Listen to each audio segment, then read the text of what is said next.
Welcome to the Great Basin Smoke Dispersion Briefing for Monday, January 31st. Over the last 7 to 14 days, we've seen only very light precipitation across the Great Basin. You can see over the last week, just very light precip over parts of Idaho, Wyoming into northern Utah.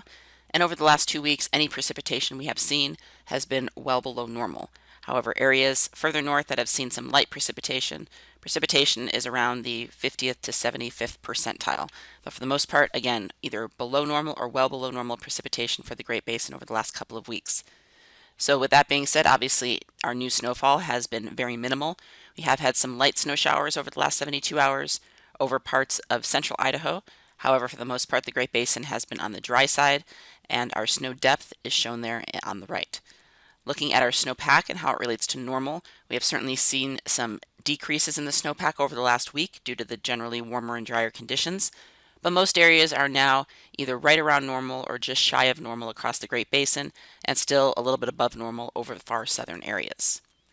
Looking at the satellite loop from this morning, you can see a weak ridge of high pressure is still dominant across the Great Basin, so this will keep things generally warm and dry across Nevada, but we do have a weak system that is pushing through Idaho and will drop further south, so we'll see some light showers today over mainly the northern and part of the eastern areas of the Great Basin. We will also see this system off the west coast move in, and we will see winds increase this week along with a significant drop in temperatures as the cold front moves through. However, precipitation again remaining generally on the lighter side. So looking at the weather pattern for later today, again you can see that trough in the northwest moving into Idaho, so we will see some breezy winds over the northern half of the Great Basin, which will improve dispersion. However, further south, dispersion will remain poor. So looking at our wind image on the right, or on the left rather, the transport winds, showing again those gusty winds with that system across Idaho and especially Wyoming and the higher terrain of Utah. Mixing heights will remain moderate across the Great Basin. As we move into Tuesday, this system swings east but also pushes a trough south through the area. So again, we will see some weak showers, some clouds, and again some gusty winds as that system moves through.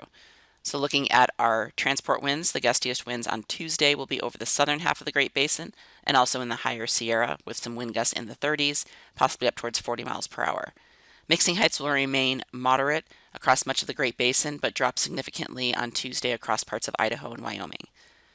On Wednesday, this trough is in place across central areas of the Great Basin with the bulk of the moisture now eventually being pushed further to the east, but we will have some breezier northerly winds behind this system, so again fairly good dispersion region-wide across Nevada and Utah at least on Wednesday, and a little bit lower, more poor dispersion in the far north where winds are not quite as gusty.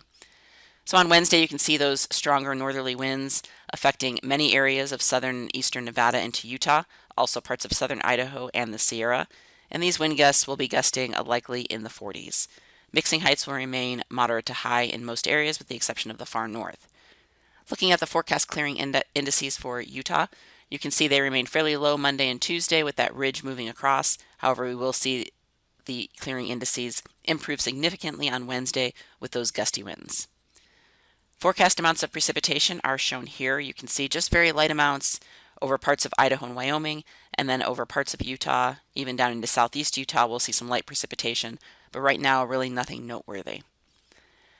As we move later in the week and we see these temperatures cool through about Wednesday, where temperatures will drop about 10 to 15 degrees from what we're currently seeing, we will see this trough move off to the east and a ridge build in, so we will see warmer and drier conditions starting more so on Friday as that ridge moves overhead. Still some breezy winds on Thursday and Friday over southern areas, keeping the dispersion higher, but otherwise underneath that ridge of high pressure with the warm and dry conditions, you also have lighter winds.